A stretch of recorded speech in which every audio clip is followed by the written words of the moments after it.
खबर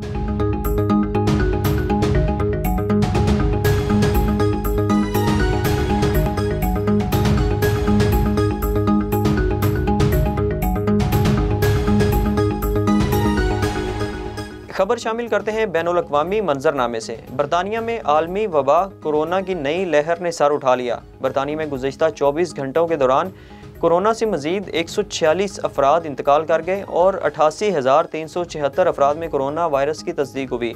माहिरीन सेहत का कहना है कि बरतानिया में एक हफ्ते के दौरान कोरोना केसेस में 74% इजाफा देखा गया। अमरीकी सदर जो बाइडन ने आलमी वबा कोरोना वायरस के नए वेरिएंट ओमिक्रॉन के अमरीका में तेज़ी से फैलने से मुतल्लिक खबरदार किया। गैर मुल्की खबर रिसां इदारे के मुताबिक सदर जो बाइडन ने खबरदार किया है कि कोरोना वायरस का ओमिक्रॉन वेरिएंट अमरीका में ज़्यादा तेज़ी से फैल सकता है। अमरीका में ओमिक्रॉन के तेज़ी से फैलने के पेश नज़र जो बाइडन ने तमाम अमरीकियों को कोरोना वैक्सीन और बूस्टर डोज लगवाने की हिदायत कर दी है।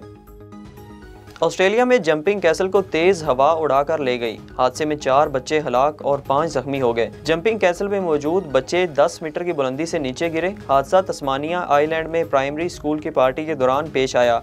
वाक़े पर ऑस्ट्रेलियावी वज़ीर-ए-आज़म ने इज़हार अफसोस करते हुए कहा कि मेरी हमदर्दियाँ और दुआएं वाक़े में जाँ बहक होने वाले बच्चों के वालिदैन के साथ हैं।